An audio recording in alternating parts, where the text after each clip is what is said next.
La Edad Media. José Luis Romero. Segunda parte. Panorama de la cultura medieval. 3. La Baja Edad Media. La Baja Edad Media es el periodo que transcurre desde que se anuncia la crisis del orden medieval, en la segunda mitad del siglo XIII, hasta las postrimerías del siglo XV. En rigor, esta delimitación está sujeta a varias aclaraciones.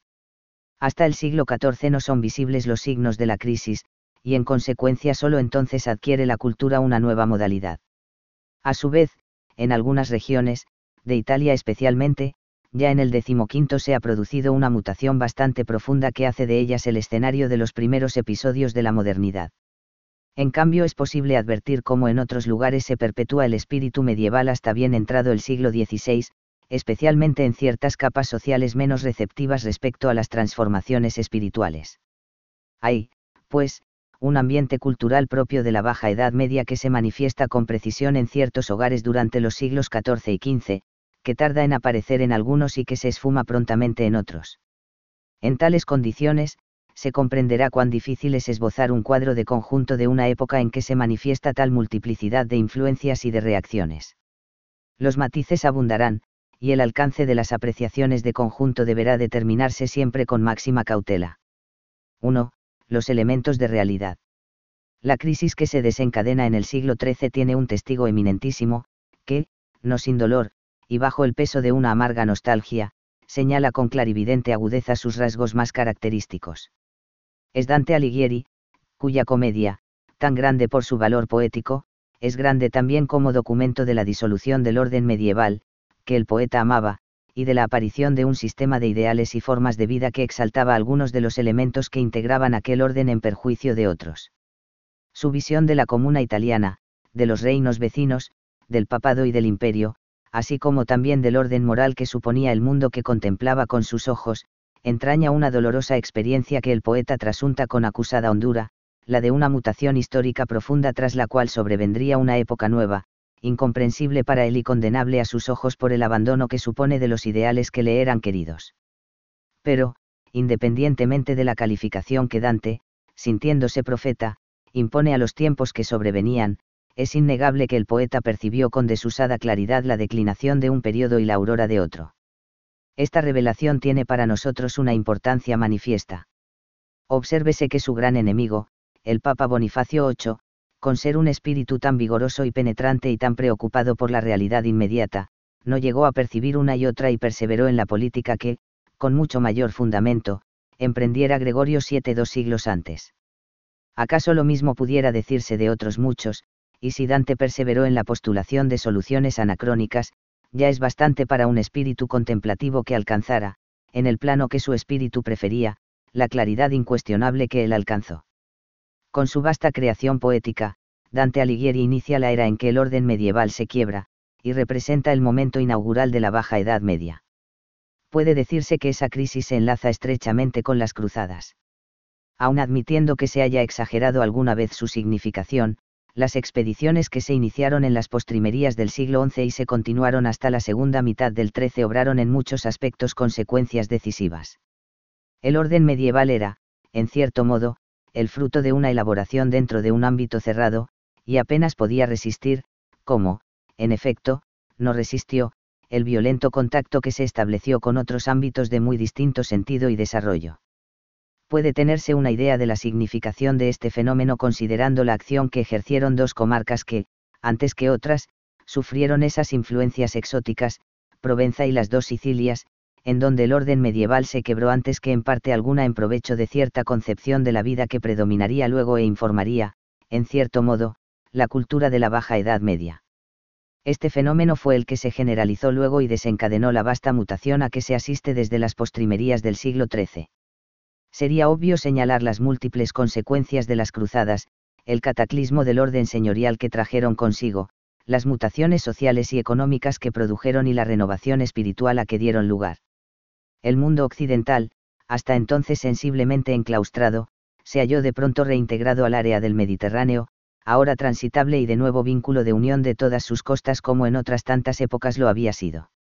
Y el mundo bizantino y el musulmán comenzaron a ejercer sobre el ámbito del cristianismo occidental una influencia intensa, que enseguida halló acogida favorable porque empalmaba con ciertas direcciones del espíritu dormidas pero no aniquiladas. En el plano de la vida real, el hecho más significativo fue la renovación de la vida económica y el ascenso acelerado de la burguesía. Las ciudades crecieron y prosperaron al calor de las múltiples oportunidades de enriquecimiento que hallaron los burgueses, y la economía rural, en que basaban antaño su poderío los señores, comenzó a declinar en beneficio de otra en la que el dinero adquiría una importancia incomparable. Los viejos ideales, el heroísmo y la santidad, comenzaron a ser reemplazados por otros nuevos, el trabajo y la riqueza, por los cuales, por cierto, también se alcanzaba el poder. Y la monarquía encontró en las nuevas clases en ascenso el apoyo que necesitaba y había buscado para definir su lucha contra los señores.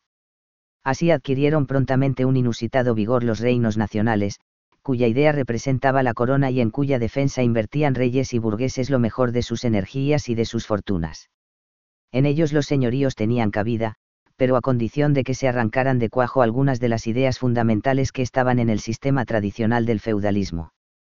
Y esas ideas comenzaron a declinar por la fuerza de las circunstancias y por obra de la deliberada y sostenida política de la monarquía, ahora poderosa y con recursos para lograr sus fines. Al mismo tiempo declinaba acentuadamente la idea de la viabilidad de un orden ecuménico. Durante más de 2 siglos habían combatido por la preeminencia las dos potestades que lo encarnaban, el imperio y el papado, y al comenzar la Baja Edad Media el espectáculo era desolador en ambos campos. Frustrado el imperio después de los embates sufridos, vacante la corona imperial durante varios lustros, disminuido y anulado, no era ya sino una vaga sombra. Dentro de Alemania se conmovía por las rivalidades de los aspirantes al trono y por la enérgica resistencia de los magnates, triunfantes en 1356 con la sanción de la Bula de Oro, que establecía definitivamente la sujeción del emperador a los más poderosos señores.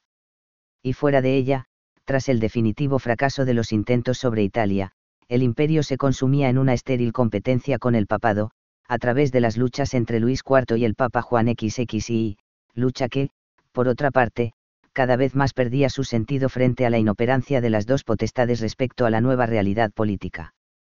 El papado, por su lado, acusaba los impactos de las distintas fuerzas hostiles que se movían dentro de la Iglesia. Las sectas heréticas, los movimientos renovadores como los de Wycliffe y Huss, las iglesias nacionales con intereses encontrados, eran elementos que trabajaban su estructura, ya debilitada sensiblemente por la política del papado de Aviñón y luego por el cisma de Occidente. En tales condiciones, nada podía extrañar que un día surgiera enérgico y amenazante el movimiento conciliar, orientado hacia la descategorización del papado, y por un momento próximo al triunfo. Lo que representaban papado e imperio eran ya, inequívocamente, ideas superadas que los nuevos tiempos no sentían con el fervor de antaño. El mundo occidental comenzaba a moverse ahora al impulso de nuevos incentivos, muchos de los cuales venían de más allá de las fronteras del área del cristianismo occidental. En el campo de la cultura, la influencia de los mundos vecinos se hacía notar enérgicamente, a través del averroísmo y de la ciencia árabe, a través de las renacientes sugestiones de la antigüedad, que llegaban desde Bizancio, a través de los relatos sobre países y culturas exóticos. Una nueva perspectiva se abría para el mundo occidental, que comenzó por encandilarse y sumergirse en las más descabelladas experiencias. 2. Los caracteres generales de la cultura durante la Baja Edad Media. Ciertamente, las postrimerías del siglo XIII mostraban a las claras la presencia de nuevas fuerzas sociales y económicas, que eran también, en potencia, nuevas fuerzas espirituales portadoras de un mensaje renovador, aunque todavía impreciso y vago. Para esas fuerzas, las perspectivas eran ilimitadas y correspondían estrictamente a la realidad, pero a la realidad pertenecían también las viejas estructuras caducas que se resistían a desaparecer y que, entretanto, conservaban la aureola de su prestigio y la fuerza que les proporcionaba la tradición y los vínculos aún anulados. Esas fuerzas nuevas eran, en primer término, una burguesía cada vez más poderosa económicamente, sin cuyo apoyo parecía ya inverosímil cualquier empresa de alto vuelo dentro de cada uno de los ámbitos nacionales, y en segundo lugar una clase popular más humilde, que las transformaciones económicas habían arrastrado hacia una situación de menos insignificancia histórica que la que las caracterizara hasta entonces. Esa burguesía no valía solo por su dinero. Valía también por la nueva concepción de la vida que representaba, por el nuevo enfoque de los problemas que proporcionaba, por el nuevo sistema de valores que oponía al de las clases privilegiadas y adheridas a las tradiciones señoriales. En ella crecía una minoría intelectual de cierta significación, cuya voz comenzaba a adquirir resonancia, emboscada a veces en las instituciones tradicionales, la Iglesia, las Cortes y Parlamentos, hasta el propio Consejo Real, y a veces obrando libremente y expresándose en la acción, en el panfleto o en el libro. Y en su esfuerzo en busca de la consolidación de su ascenso social, algunas masas intentaban penosamente asirse a ellas en un anhelo vago, y por el momento utópico, de escapar de las duras condiciones de vida en que estaban sumidas. Estas fuerzas nuevas estaban en cierto modo unidas a otra fuerza antigua pero renovada, la monarquía. Si la corona y el cetro de Felipe el Hermoso de Francia o de Pedro y de Castilla eran los mismos que habían llevado sus antepasados, la personalidad y las ideas de los reyes eran muy otras. Eran, en cierto modo, hombres nuevos, a quienes el contacto cotidiano y constante con las situaciones reales habían conducido a una renovación de los puntos de vista con que enfrentaban los problemas de su contorno. Desde ese punto de vista, la realeza de la Baja Edad Media es, en cierto modo, también una fuerza nueva, pues el precapitalismo que se desarrollaba por entonces involucró una concepción mercantilista que un Carlos VII o un Luis XI supieron llevar adelante con clara visión de sus intereses y del papel que la burguesía podía significar en el proceso de su realización práctica. Pero frente a esas fuerzas nuevas o renovadoras, estaban las fuerzas tradicionales representadas por las clases aristocráticas, celosas de sus privilegios sociales, aferradas a la defensa de un orden económico que les aseguraba su primacía, y que aunque advertían que estaba condenado, pretendían perpetuar o por lo menos conservar tanto tiempo como pudieran para su propio beneficio. Esas clases se mostraron violentamente hostiles a la burguesía y a la monarquía renovadora. Para su resistencia contaban con la fuerza propia de las situaciones de hecho, abonadas por la resistencia de los prejuicios. Pero contaban también con el estado de inmadurez del nuevo orden que se insinuaba, con la inexperiencia de quienes trabajaban por imponerlo, y hasta con el invencible complejo de inferioridad que su mera presencia suscitaba en aquellos que, fuertes ahora gracias a su esfuerzo, recordaban una sujeción secular cuyos fundamentos parecían consustanciados con la naturaleza de las cosas. La presencia de todas estas circunstancias hizo que las fuerzas nuevas y renovadoras intentaran la transformación del orden tradicional para ajustarlo a las nuevas necesidades, y a las nuevas perspectivas, pero hizo también que el intento resultara frustrado al poco tiempo. El siglo XIV vio la insurrección de la burguesía y de las masas campesinas, el afloramiento de nuevas concepciones políticas en el seno de los reinos nacionales y aun en el seno de la Iglesia, el ensayo de nuevas doctrinas económicas, el asomo de nuevas ideas y de nuevas direcciones estéticas que correspondían a una concepción fuertemente naturalística de la vida. Pero nada de todo eso triunfó definitivamente. Quedó como saldo del vasto experimento una enseñanza, una experiencia y sobre todo un programa que la Baja Edad Media elaboró pacientemente. Cuando estuvo maduro y sus diversos puntos merecieron la aprobación unánime habíase producido la mutación por la cual triunfaba la modernidad. En realidad, la cultura de la Baja Edad Media se presenta como un constante duelo entre fuerzas opuestas en el que adquiere en particular significación el duelo entre el espíritu caballeresco y el espíritu burgués, y el duelo entre el sentimiento religioso y el sentimiento profano. Desde cierto punto de vista, y mirando el problema en perspectiva, puede decirse que, durante la Baja Edad Media, el orden feudal entró en un periodo de declinación. Pero no quiere esto decir que el espíritu caballeresco haya entrado por entonces en crisis. Por el contrario, en la medida en que las clases señoriales sintieron el impacto de nuevas concepciones de vida que se oponían a las suyas, estrecharon sus filas y defendieron su patrimonio tradicional con decisión y energía. Hubo así un robustecimiento del espíritu caballeresco, que si acaso gozó de menos prestigio popular que antes, tuvo en cambio la aureola de que suelen gozar las minorías herméticas y el encanto un poco misterioso que les proporcionaba su quinta esencia do refinamiento.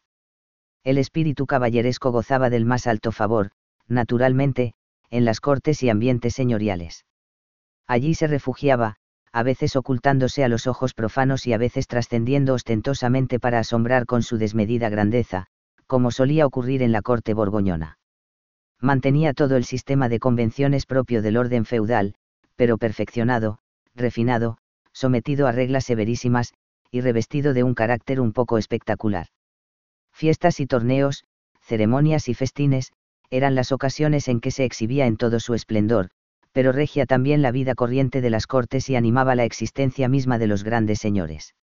El duque de Borgoña, el infante don Juan Manuel o el rey Pedro IV de Aragón podrían ser, entre muchos ejemplos de este primado un poco beligerante del espíritu caballeresco que ponen de manifiesto muchas notables obras de la época, como el libro del Paso Honroso de Rodríguez de Lena, algunas de los del infante don Juan Manuel, los tratados sobre cetrería, torneos, arte cisoria y ceremonial cortesano que abundan y las crónicas señoriales tan dadas a exaltar el inusitado lujo de los magnates.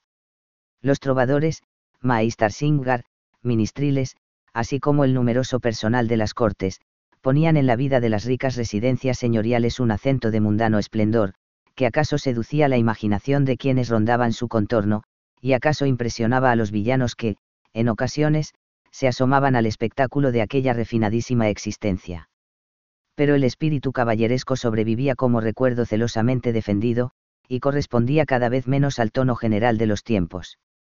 Sus formas exteriores eran imitadas por los burgueses ricos, un Jack Kerr, por ejemplo, pero sus supuestos habían entrado en crisis y no latían ya sino en minorías cada vez más reducidas y apenas significativas por el hecho de conservar algún poder, efímero, por lo demás, pues la monarquía avanzaba decididamente sobre él.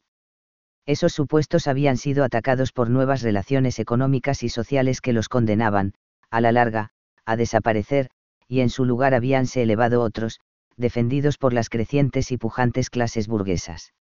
El odio aristocrático, la dispendiosa magnificencia, la idea misma de las inviolables jerarquías sociales comenzaban a flaquear, y un nuevo sentimiento de superioridad comenzaba a anidar en los corazones de quienes se sentían depositarios de la fortuna y árbitros de la vida económica, los banqueros, en primer lugar, los grandes manufactureros y comerciantes, los nuevos señores que se elevaban al poder en muchas ciudades, italianas especialmente, y que representaban ahora nuevas concepciones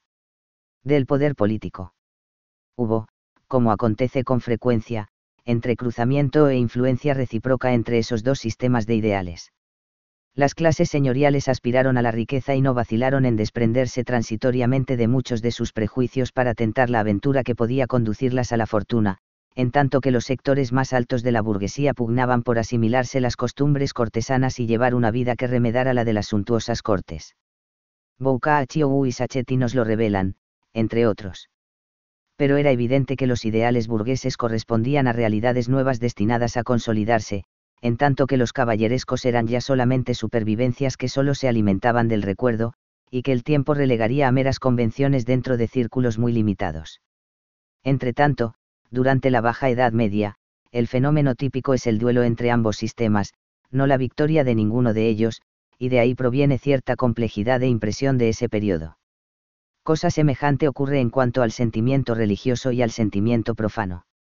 En la medida en que la Iglesia perdía su ascendiente, en el torbellino que la arrastró durante los siglos XIV y XV, un fuerte movimiento místico pareció recoger su legado y servir de vanguardia en la defensa del sentimiento religioso, amenazado desde muchos frentes. Santa Catalina de Siena, los místicos flamencos y alemanes, Ruysbroeck, Eckhart, Tolle, Suso, Grote, los enérgicos predicadores como Wycliffe y Huss, alimentaban la fe cuando la organización eclesiástica parecía más bien su enemiga que su servidora. Es el momento en que Boccaccio, Chaucer, Juan Ruiz y tantos otros ven en el clérigo el espejo de todos los pecados y el blanco de todas las burlas, seguramente porque tal era la actitud de sus oyentes y lectores. Y este sincronismo muestra la magnitud del duelo, pues todo revela en los satíricos la presencia de un nuevo sentimiento de la vida, profundamente atado a los intereses terrenales y nutrido por una concepción radicalmente naturalística. Ese sentimiento de la vida era un sentimiento profano. Se satisfacía con el goce de vivir, y con todas las formas singulares de ese goce, el amor, el vino, la contemplación de la naturaleza y la creación estética. Si el lujo era atributo común de las clases señoriales y de las más altas clases burguesas, es porque el lujo expresaba ese regocijo de estar vivo que parece uno de los signos de la época, el que revelan Boccaccio y el arcipreste, López de Ayala y Chaucer, o las farsas burguesas que se representaban en los tablados, como la de Maese Patelín. Pero este sentimiento, tan notorio y pujante como parezca al repasar los testimonios de la Baja Edad Media, no hacía sino luchar denodadamente con el sentimiento religioso que predominaba, mantenido por la fuerza de la tradición tan solo en muchos espíritus, pero fuertemente arraigado en otros. La concepción naturalística que asomaba en algunos filósofos y hombres de ciencia, que podía advertirse en las miniaturas de los libros de horas y libros de caza así como en la mejor pintura de la época, afloraba revestida, o acaso indiscriminadamente confundida, con el ropaje de la más severa tradición religiosa. Un patetismo acentuado parece compatible con la alegría de vivir, y la presencia de tan encontrados elementos prueba una vez más la naturaleza crítica de este periodo singular en el que el prisma nos revela toda la gama de colores. Podría agregarse, como rasgo típico, la incipiente aparición del individualismo. El retrato aparece por entonces, piénsese en Jean Fouquet o en Van Eyck, y aparece al mismo tiempo la biografía individualizada, no arquetípica, como hasta entonces había ocurrido, Fernán Pérez de Guzmán, Hernando del Pulgar o Vespasiano da Bisticci, así como las numerosas crónicas personales como las de Álvaro de Luna o Francisco Sforza.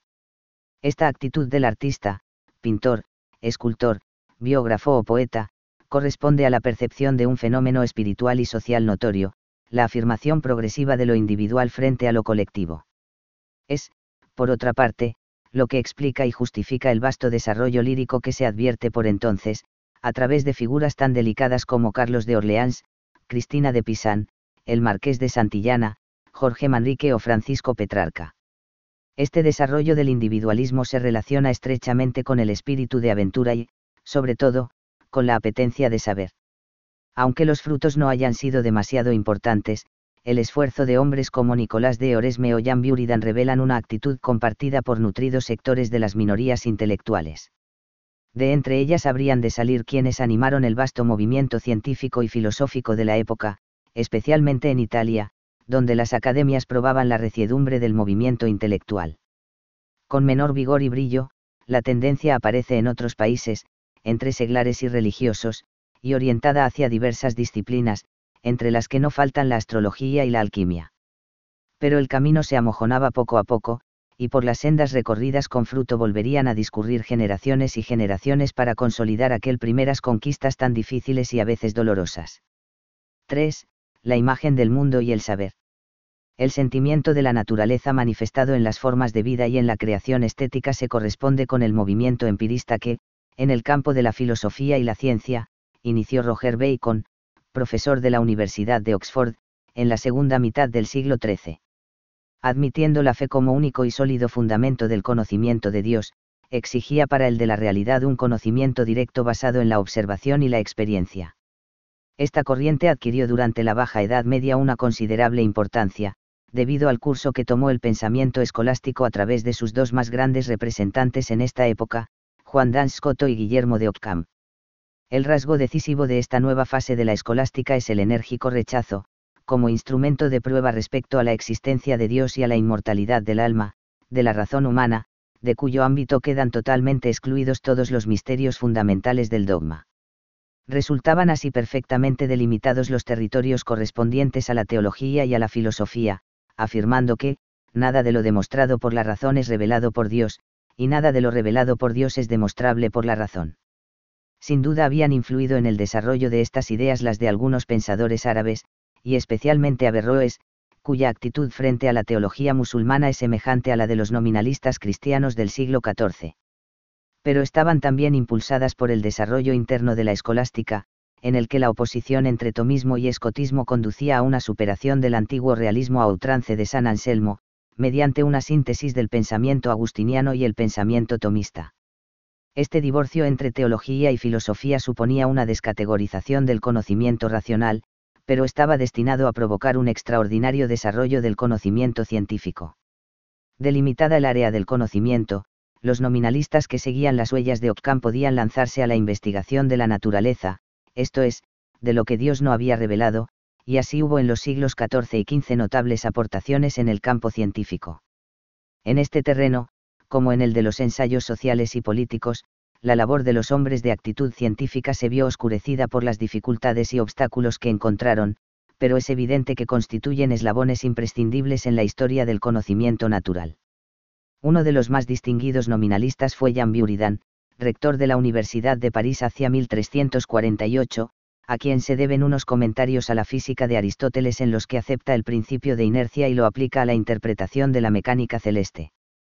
Buridan fue al mismo tiempo un agudo indagador de los problemas psicológicos y sostuvo, no sin oposición, una teoría determinista de la voluntad. En la misma corriente estuvieron, en el plano de las ciencias naturales, Alberto de Sajonia, también rector de la Universidad de París en 1353, y Nicolás de Oresme, consejero de Carlos V de Francia, para quien tradujo al francés la política de Aristóteles y a quien asesoró en cuestiones económicas. Alberto de Sajonia escribió un libro titulado Quaestiones Subtilissimae in Libros de Coeli, en la cual, como de Oresme en otras obras, estudió los problemas de la dinámica. Una actitud resuelta en el campo gnoseológico tuvo Nicolás de Autrecourt, que aun defendiendo la metempsicosis y la antigua teoría del eterno retorno, sostenía la concepción atomística y, sobre todo, afirmaba la imposibilidad de reducir la ley de causalidad a la ley de contradicción, con lo que insinuaba cierta forma de duda metódica. Todavía podrían citarse otros nombres: Paolo Veneto, Gaetano Datiene, Pedro de Ailly, Toscanelli, Nicolás de Siusi, pero bastará detenerse un momento en este último, astrónomo, matemático, humanista finísimo, que resumió su doctrina en De Docta Ignorantia, con el que nos introduce en el pensamiento renacentista. La infinitud del conocimiento y la certidumbre de que todo saber es conjetural, pone en su espíritu una nota que se insinuaba en el espíritu de la Baja Edad Media y que se advertirá plenamente poco después. Entretanto, una mutilación importante se producía en las ciudades italianas. Había llegado allí la seductora influencia de Bizancio, a través de eruditos fugitivos como Miguel Crisoloras, Constantino Lascaris, Teodoro Gaza y el cardenal Besarión, y floreció prontamente en el seno de grupos de élite que se constituyeron en los centros más cultos, formándose academias como la Platónica de Florencia, donde Marsilio Uficino y Pico de la Mirandola se entregaron al estudio de Platón y los neoplatónicos sobre todo. Comenzaron entonces a abundar los textos griegos, reunidos en las importantes bibliotecas que se organizaron por entonces, como la Marciana y Laurentina de Florencia, la Vaticana, la de Venecia y la de Urbino, y con ellos y las fuentes ya conocidas pero leídas ahora de otro modo preparóse una renovación intelectual que se conoce con el nombre de humanismo, cuyas figuras más señaladas en este periodo son, además de las ya nombradas, Petrarca y Boccaccio, León Bautista Alberti, Podio Bracciolini, Lorenzo Valla y Victoriano de Feltre. Este movimiento que se produce en Italia durante los siglos XIV y XV señala una ruta de evasión de la concepción medieval de la vida. Pero es necesario advertir que ni esa evasión fue repentina y total ni el designio de alcanzarla fue plenamente deliberado. Por lo demás, algunos de los elementos de la concepción medieval de la vida estaban vigorosamente arraigados, tanto que se perpetuarían en la conciencia occidental a lo largo de la modernidad, y otros estaban en estado de revisión ya en la Baja Edad Media, de modo que ese tránsito no presenta los caracteres de una revolución espiritual.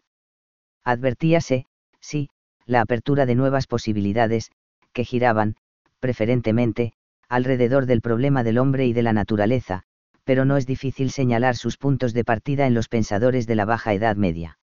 Esta continuidad es la que explica la introducción de algunos aspectos del humanismo dentro del sistema medieval todavía vigente en ciertos países, como los de la península ibérica, donde se tradujeron numerosas obras italianas y empezaron a compartirse muchas de las ideas e ideales que entrañaban sin rechazar por eso la tradición medieval en lo sustantivo. Enrique de Villena, Pedro López de Ayala, el Marqués de Santillana, Álvaro de Luna, para no citar sino algunos ejemplos elegidos al azar, muestran la variada penetración que alcanzaron muchas ideas de las que el humanismo elaboraba por entonces con más libertad y más ricas fuentes en otras partes, como lo muestran en el caso de Francia Pedro de Ailly, Juana Gerson y Cristina de Pisan. En todo caso, si el humanismo suponía, sin duda, el punto de partida de una evolución más acelerada de ciertas ideas apenas esbozadas en la Baja Edad Media, no se manifestaba tan disímil que no pudiera coexistir su influencia con la vigencia de ciertas tradiciones medievales ortodoxas. Por el contrario, coexistieron y su presencia constituirá, en el siglo XV, un polo del desarrollo espiritual de esa época, en la que el otro era, precisamente, aquella tradición. La tensión producida entre ambas influencias, entre la concepción teística y trascendentalista de la Edad Media y la concepción naturalística e inmanentista hacia la que marchaba el humanismo, caracteriza la cultura de la Baja Edad Media, en la que a veces predomina una y a veces otra. Las distintas regiones señalan distintas fórmulas de integración de esos elementos y así es posible advertir la coexistencia de un patetismo angustiado, puesto de manifiesto en las danzas macabras, en las esculturas de Klaus Late o en los místicos flamencos, y un optimismo radical como el que revelan Boccaccio, Juan Ruiz, Chaucer, el arcipreste de Talavera o Sacchetti. La presencia del trasmundo, signo revelador de la perduración de la típica medievalidad, se enerva en unos mientras se robustece en otros, o a veces se reviste de cierta gracia ingenua que parece compartir una y otra tendencia, como se adivinaba ya en Francisco de Asís y en Giotto. El humanismo triunfó en el siglo XV en Italia y afirmó sus ideales polémicamente, como una moda, allí donde llegó su influencia. Pero obsérvese con qué resistencia se encontró por entonces en Borgoña o en Flandes o en Alemania, y se advertirá la magnitud del duelo librado durante la Baja Edad Media en la Europa occidental. 4. Reinos y ciudades. Las clases sociales. Las formas de la convivencia experimentaron también durante la Baja Edad Media una transformación profunda. No solo obraban numerosos y activos fermentos sobre las relaciones recíprocas de las distintas unidades políticas y los diferentes grupos sociales, para conmoverlas y alterarlas, sino que se produjeron también gravísimas situaciones de hecho destinadas a tener inmediatas repercusiones.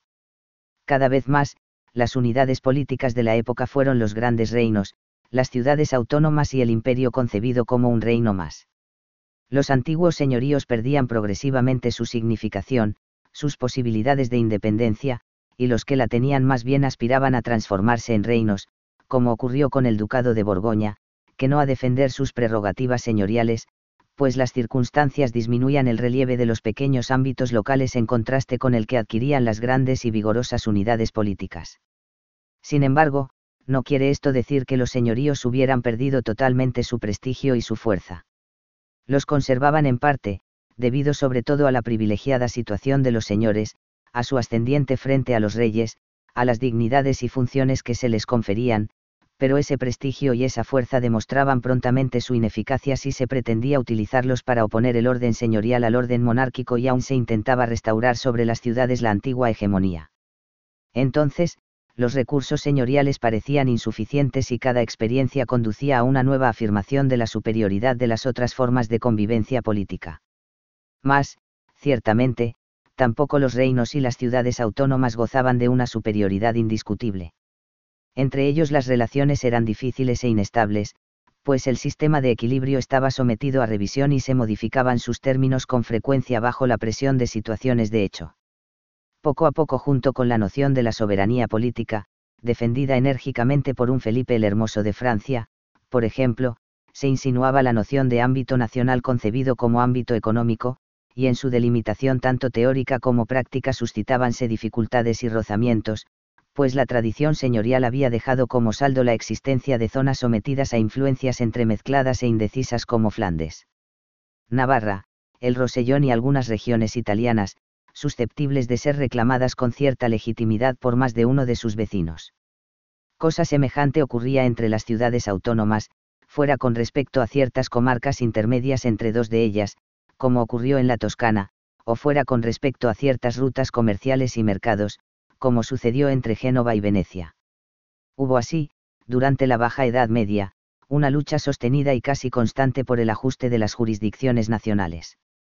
Castilla, Aragón y Portugal, Francia e Inglaterra, Florencia y Pisa, Aragón y dos Sicilias, Serbia y Bizancio, fueron en ocasiones protagonistas de estas luchas en las que se ve a las nacientes unidades monárquicas tratando de ajustar el área de su autoridad política y económica de acuerdo a sus fuerzas y a las de sus competidores.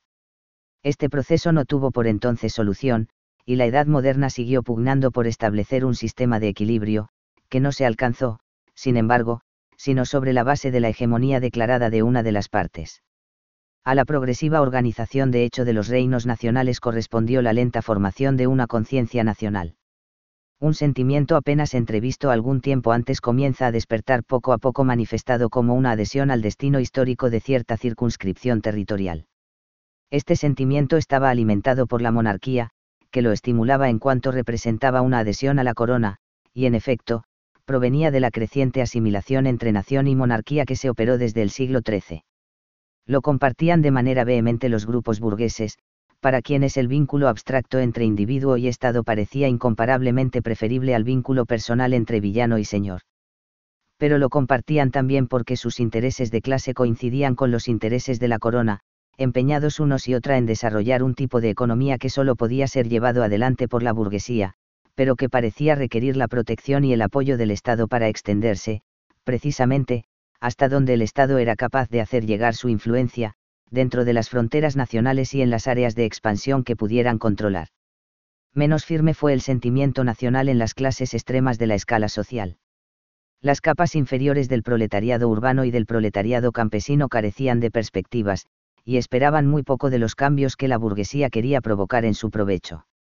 Más aún, muy pronto descubrieron que ésta se diferenciaba poco como clase hegemónica de la que le había precedido en el control de la vida económica, y su primera reacción fue de resistencia frente a las nuevas oligarquías burguesas. En cuanto a las clases aristocráticas, la reacción fue variada. No faltó entre ellas quien alcanzara, por la vía de la observación y el raciocinio, la certidumbre de que sólo por el robustecimiento de la monarquía y del sentimiento nacional podía el reino sobreponerse a las inquietudes que lo convulsionaban, aun a costa de la sumisión de sus pares. Fueron, generalmente, hombres de pensamiento, como el castellano Fernán Pérez de Guzmán. Tampoco faltaron quienes descubrieran las nuevas tendencias predominantes y decidieran sumirse en ellas para alcanzar altas posiciones en el Estado, cerca de los reyes, a costa de abandonar a sus compañeros de clase. Porque, en efecto, la mayoría de la nobleza mantuvo largo tiempo sus sentimientos señoriales, que la movían a posponer los intereses de los estamentos privilegiados a los de la comunidad nacional, en la que querían los grupos adversos constreñirlos, reduciendo la magnitud de su influencia. La política de Álvaro de Luna en el Reino de Castilla o las iniciativas económicas de Jacques Coeur en Francia muestran bien a las claras cuáles eran las orientaciones que presidían la nueva política de la monarquía. Pero nada revela tan bien el proceso de desarrollo del sentimiento nacional como las crónicas reales y las que ordenaron componer las ciudades autónomas, especialmente las italianas, en las que adquirieron señalada importancia. Las crónicas reales, como ya se advertía desde el siglo XIII, estaban presididas por el afán de enaltecer la significación de la corona, en primer lugar, con respecto a la nobleza, que hacía por entonces esfuerzos desesperados por contener el creciente ascenso de los reyes, como se ve a través de las luchas civiles de Castilla, de las demandas de los nobles aragoneses para la obtención de los privilegios, de las rivalidades suscitadas en Inglaterra y Francia a través de la época de la Guerra de los 100 años, y en segundo lugar, con respecto a la comunidad nacional en su conjunto, de la que la monarquía quería ser la expresión cabal y la indiscutida potestad. Todavía intentaban los grandes señores o sus círculos áulicos defender la concepción señorial a través de crónicas individuales, como las de Chastellain sobre los duques de Borgoña o de Díez de Gámez sobre el conde de Buelna don Pero Niño, pero aun algunas de ellas, como la de Gonzalo Chacón sobre don Álvaro de Luna, podía adoptar un punto de vista nacional si el personaje había encarnado esa política. Empero, la dirección fundamental corría a través de la línea de las grandes crónicas oficiales, en las que poco a poco los ideales nacionales sobrepasaban no solo el plano de los intereses estamentarios sino también hasta la figura misma de los reyes. Así ocurre en las crónicas castellanas, como las de Pedro López de Ayala y de Hernando del Pulgar en Castilla, las aragonesas, napolitanas, inglesas y francesas. Y ocurre igualmente con las obras de intención histórica, política y moral a un tiempo, entre las cuales merecen destacarse las memorias de Felipe Comines, y sobre todo las numerosas crónicas que aparecieron en las ciudades italianas. En efecto, la profunda conmoción que se opera en Italia desde el siglo XIV, con la aparición de las señorías y las mutaciones de todo género en el plano político-social, indujo a los diversos estados a puntualizar su programa nacional a través de obras históricas, muchas de las cuales respondieron a encargos expresos. Como la historia florentina de Leonardo Bruni, otros humanistas emprendieron la tarea de reconstruir con tono polémico la historia de diversas ciudades, y así surgieron las obras de Poggio Bracciolini, Crivelli, Bembo y Navaggero. Así como en las crónicas reales se advierte el afán de sobreponerse a los intereses particulares para establecer y programar los ideales de la comunidad, del mismo modo las crónicas de las ciudades italianas responden al afán de puntualizar y caracterizar la empresa que podía agrupar a la colectividad, ahora generalmente bajo gobiernos más fuertes, el de los señores, que los que habían permitido las largas luchas que antes sirvieron de tema a Compagni o los hermanos Villani en Florencia. Y, sin embargo, algo había de polémico en esta afirmación de los grandes ideales de la colectividad, pues la Baja Edad Media fue teatro de dramáticas luchas internas en el seno de las nacionalidades. El proceso que se advierte en las ciudades italianas ya en el siglo XIII, empieza a manifestarse en Flandes, Inglaterra, Francia y acaso en Castilla y Aragón en el XIV. De esta época son, en efecto, las sublevaciones de tejedores de Gante y Brujas, victoriosos en Courtrai contra Felipe el Hermoso de Francia, 1301, y apenas abatidos a fines del siglo por Felipe el Atrevido, duque de Borgoña. De esta época son los profundos y graves movimientos de la burguesía y del campesinado francés, desencadenados por los burgueses que encabezaba Esteban Marcel en el Parlamento de París, en 1356, y complicado al año siguiente con la Jacquerie que ensangrentó los campos franceses, para apagarse luego con la violenta represión y volver a resurgir más tarde bajo nuevas condiciones. Y de esta época es la insurrección de los campesinos ingleses en 1381, encabezados por Bat Taylor y acaso movidos por nuevas preocupaciones sociales y religiosas, como las que por entonces despertaba Juan Wycliffe. Esta oleada de movimientos sociales y políticos conmovía, naturalmente, los ideales nacionales que la monarquía tendía a sistematizar para agrupar a su alrededor a la comunidad, pero no era en el fondo sino el signo de esa misma inquietud, y acaso el multitudinario e inconsciente reclamo del precio que parecía debido a las clases no privilegiadas por el apoyo prestado a la corona. Contribuían a desencadenarlos, sin duda, las duras condiciones económicas y sociales con que se abre la Baja Edad Media, las hambres repetidas, las epidemias espantosas, los despojos y los atropellos que se derivaron del ordenamiento de un nuevo régimen económico, y la necesidad urgente de la burguesía de asegurarse el apoyo del Estado para librar su gran batalla. Pero no eran ajenas a sus motivaciones, en escasa pero en alguna medida, ciertas ideas igualitarias, ciertos preceptos de derecho natural que por entonces sostenían teólogos y juristas como Gerson, Nicolás de Silluesi y Eneas Silvio Piccolomini, ciertos anhelos religiosos que proclamaban los espíritus inquietos y evangélicos, como Wycliffe y Huss. Si estas motivaciones apenas eran percibidas por un espíritu tan cortesano como el de Froissart, el agudo cronista francés de la Guerra de los 100 años, no dejó de percibirlas el poeta inglés Juan Gawar, que reveló el drama campesino en un poema singularísimo. Eran las clases no privilegiadas que acudían al llamado de la monarquía, para colaborar con ella no solo en el objetivo inmediato de abatir a las clases señoriales, sino también en otro de más alto vuelo, que era el de construir una nación de más amplia base económica, social y política que la tradicional. Pero ese llamado tenía su precio, y la monarquía se mostró remisa en cumplir con sus compromisos. Las clases no privilegiadas aspiraban ahora a tener en la vida nacional un papel activo, pero aspiraban también a que ese papel proporcionase a cada uno otras condiciones de vida, las que parecían reconocerle los tratadistas del derecho natural, los legistas, los predicadores, los cortesanos regalistas. Frente a la decepción, doblemente grave en virtud de las circunstancias económicas y sociales creadas por la crisis, esas clases no privilegiadas intentaron la revolución, una revolución que constituye, por sus caracteres, el antecedente directo de las revoluciones burguesas de la Edad Moderna, y que naturalmente debían frustrarse por la inmadurez de las ideas y las aspiraciones. Pero ese fracaso no revelaba nada más que eso, la inmadurez, de ningún modo la inoperancia histórica de las fuerzas que desencadenaron el movimiento. Sin ellas, la idea nacional no tenía sentido, porque la vasta empresa que significaba la organización de una economía mercantilista no podía emprenderse sino con su apoyo y con su esfuerzo. Estaban, pues, indisolublemente atadas al destino de la idea tradicional, como la Edad Moderna comprobaría. Esa idea tuvo, como todas, sus mártires, y ninguno tan señalado como Juana de Arco, la doncella de Orleans, a cuyo nombre se vincula la etapa más significativa de la Guerra de 100 años. Divididos los franceses en dos grupos antagónicos, los borgoñones y los armagnacs, los primeros tomaron partido por los ingleses contra el descendiente legítimo del rey Carlos VI en virtud de los intereses duqueils de Borgoña, tras de los cuales se ocultaban importantes intereses económicos.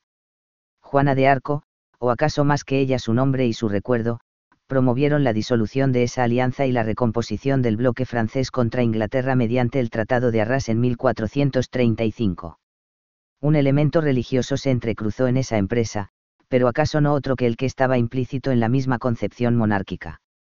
Y prosperó sobre todo cierta idea renovadora que no tenía nada de retórica, por cierto, pues en la concepción de la idea nacional francesa se involucraba una concepción del ámbito de soberanía política y el ámbito de influencia económica que la corona pugnaba por delimitar.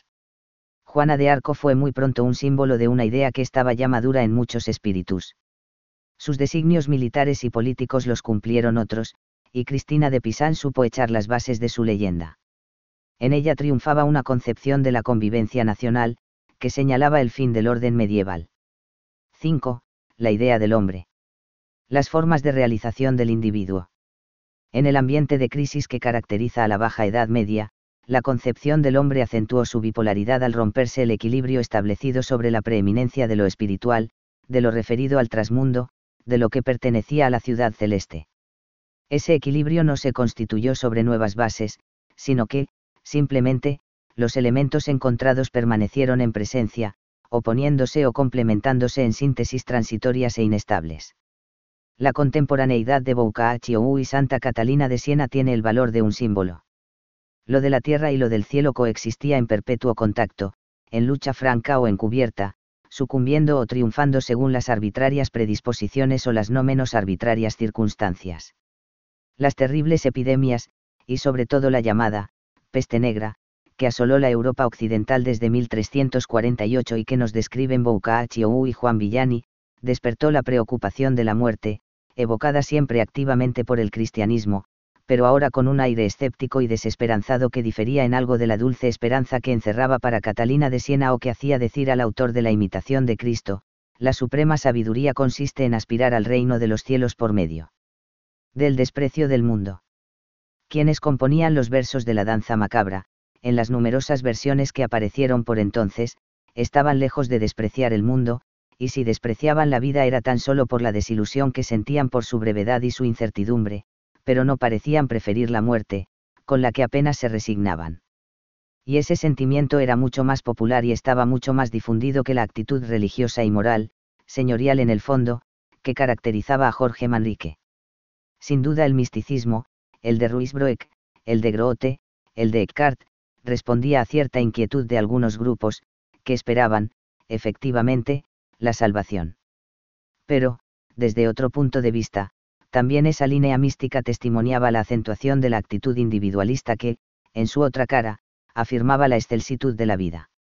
Era, en última instancia, otra dimensión de la dignidad del hombre, tema preferente de los humanistas, concebible, sí, dentro de los arquetipos ideales, pero más perceptible bajo las formas concretas del hombre de carne y hueso. Bajo esas formas querían presentar al hombre los pintores y escultores del 400, que cultivaron el retrato de precisos perfiles y de rasgos fuertemente individualizadores. Para Juan Fouquet o Melozo da Forlì, para los Van Eyck o para Verrocchio, el modelo que se ofrecía ante sus ojos era una realidad última, que empezaba y terminaba en sí misma, con todo su insondable bagaje de irreductible originalidad, y así era menester trasponer su imagen al lienzo o al mármol. Esta misma preocupación guiaba, a su modo, a los biógrafos que anhelaban fijar la imagen espiritual del hombre, como Boccaccio hiciera con Dante Alighieri, como tratarán de hacer luego Vespasiano da Bisticcio o Hernando del Pulgar. A veces era la propia imagen, como en el caso de León Bautista Alberti en su autobiografía, y en cierto modo, de Comines en sus memorias. Porque el sentimiento más generalizado era que el hombre constituía el eje alrededor del cual giraba la vida, más allá de la cual parecía ahora empezar una zona de sombras que no tenía ya la dramática precisión del infierno dantesco. Léase a Boccaccio, repásense las danzas macabras, y se verá cuánta retórica hay que fracasa en el intento de dar una imagen viva del trasmundo. Porque en la profunda crisis de la Baja Edad Media, el elemento decisivo es el ascenso del valor de lo terrenal, de lo que es propio de la vida. Este giro tomaron los ideales señoriales. Cada vez más la aristocracia, tanto la vieja como la nueva que se constituía al calor de las peripecias políticas de la época, gustaba de congregarse para proporcionarse una existencia regalada, lujosa y cortesana. Más aún que antes, la música y la poesía, los torneos y festines parecían la preocupación fundamental de los poderosos. Y en el desvelo por vestir la prenda más lujosa y original, o lucir el más exótico de los adornos o presentar la fiesta más suntuosa, encontramos el tono dominante de este ideal de vida en el que se trasuntó la antigua caballeresca. Interesaba al caballero, de antiguo o de reciente origen, la guerra y la aventura, y más la aventura que la guerra. Allá iban los caballeros aragoneses y portugueses en busca de tierras exóticas, al oriente unos, al África los otros. Y sin alejarse de sus tierras, podían hallar ocasión en los torneos de cumplir tan grandes hazañas como los aventureros, como lo logró don Suero de Quiñones en el Paso Honroso, combatiendo contra innumerables rivales. Pero la guerra tenía un sentido para el caballero, sobre todo en algunas regiones. Sometida al riguroso código del honor, tenía algo de torneo y le permitía ejercitar sus más altas virtudes dentro de cierto estricto formalismo que satisfacía su esclerosada retórica. Y a veces gustaba el caballero de alternarla con el ejercicio poético, para manifestar de ese modo su dúplice excelencia. La guerra y la poesía están inseparablemente unidas en Carlos de Orleans y en el Marqués de Santillana, acaso los dos más representativos ejemplos de esta concepción señorial de la vida en las postrimerías de la Edad Media. Una lírica profunda, en la que el tema del amor proporcionaba el camino para la expresión de la más pura intimidad, constituía en ellos una de las formas de manifestación de lo vital, en tanto que la guerra y la política constituían la otra. Y no había contradicción profunda, pues una y otra respondían a cierta convención sobre la existencia del caballero en la que debían brillar la arrogancia del cuerpo y la finura del espíritu. Estos ideales señoriales, pese al enérgico contraste que les ofrecían las formas de la pujante vida burguesa, encontraban cálida repercusión popular. De esa misma época son los innumerables romances y baladas que se difunden por España, Francia e Inglaterra, retomando los viejos temas caballerescos y transformándolos según el nuevo espíritu cortesano. ¿Acaso, sin embargo, la simpatía con que el pueblo escuchaba las hazañas del Cid y de Bernardo del Carpio, de Douglas y de Percy, de Lancelot y de Rolando, no probaría la vigencia social de esos ideales, sino más bien la lejanía que se adivinaba en ellos? Pero es innegable que entusiasmaban la grandeza y la distinción de las minorías aristocráticas, a quienes, por lo demás, la más poderosa burguesía quiso imitar. Pues, en efecto, los ricos burgueses de las ciudades italianas, flamencas y alemanas amaron el lujo y quisieron, a su modo, vivir una existencia noble y digna.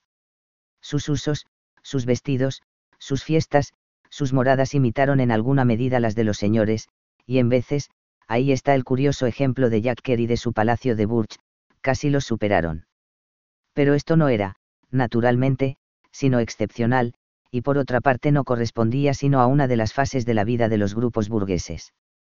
En general, lo que predominaba en ellos era la aversión al ocio, rasgo característico de las clases señoriales, y el enaltecimiento del trabajo como fuente de la riqueza. La sólida fortuna, permanentemente vigilada y acrecida, sí era testimonio de cordura, en tanto que no pasaba de la categoría de extravagancia peligrosa el intento de asemejarse a los señores. El trabajo constituía para los grupos burgueses la forma normal de la existencia, y el lugar natural de cada uno era la corporación o gremio a que estaba adscrito. Porque la burguesía nació en las ciudades, y mantuvo siempre el sentido de la convivencia estrecha y sometida al mutuo control. Nada tan severo como la vigilancia que sobre la vida pública y privada de sus miembros ejercía la corporación, o como la que los cuerpos comunales ejercitaban sobre toda la comunidad. A la concepción de la aventura, la burguesía opuso la concepción del orden, a la desmesura caballeresca, la cordura y la prudencia, al azar, la previsión. La ciudad fue, por eso, el hogar propio de la burguesía, su escenario específico.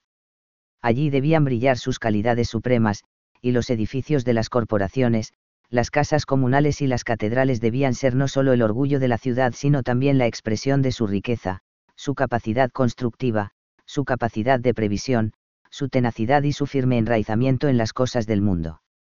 ¿Acaso el teatro sea, en cierto sentido, la más típica expresión literaria del sentimiento burgués en la Baja Edad Media, con sus farsas, como la muy significativa de Maese Patelin, en la que brillan el desparpajo y la truhanería como contrafigura del trabajo metódico y honrado? Pero no es expresión menos fiel del triunfo de los ideales burgueses el ascenso del artesanado que alcanza los umbrales del arte. Si el imaginero que cubría de estatuas el pórtico de las catedrales no lograba, generalmente, perpetuar su nombre, no ocurrirá lo mismo cuando el artesano pintor o escultor de la Baja Edad Media llegue a brillar en su arte. El trabajo merecía ahora mayor estimación y la creación lograda por el perfeccionamiento del trabajo manual alcanzaba el mismo mérito, la misma consideración social que la obra del trovador cortesano o el sabio, humanista. Artesano y artista son dos términos que empiezan a tener un límite confuso, que no se determinará según la condición social sino de acuerdo con la maestría alcanzada. Esta estimación por el artista plástico corresponde, naturalmente, a la creciente estimación que se tenía por el poeta, pues proviene de un marcado ascenso de los valores estéticos. Visible incuestionablemente en la Italia del 400, no es menos visible en Francia, en Flandes, en Aragón o en Castilla. Piero de la Francesa, Damenaco Ghirlandajo, Masaccio, los Van Eyck, Van der Weyden, Memling, Lluís Dalmau, Jaume Huguet, Gilles de Siloe, Jean Fouquet, Klaus Late, son nombres que revelan no solo la excelsitud de la creación plástica en las postrimerías de la Baja Edad Media y los albores del Renacimiento, sino también la significación que los valores estéticos han alcanzado por entonces, en el plano de la plástica, equiparable a la que desde antes tenía la poesía. Este entusiasmo por la belleza correspondía al triunfante sentimiento de la naturaleza, y suponía la certidumbre de que el hombre podía realizar su destino terreno expresándola en una creación original, vertiéndola a través del microcosmo de una conciencia. Era una forma de trascender, que no estaba referida a la concepción religiosa del trasmundo sino a la concepción rigurosamente mundana de la gloria. Alcanzarla comenzaba a ser el ideal supremo del artista, seguro de que la suya podía ser más grande e imperecedera que la del político o el sabio. Más acá de las esperanzas de ultratumba, una vida rica en perspectivas se ofrecía al hombre de la Baja Edad Media que no siempre despreció aquellas del todo, pero que no podía despreciar un panorama inmediato que apelaba a su inmediata vocación interior.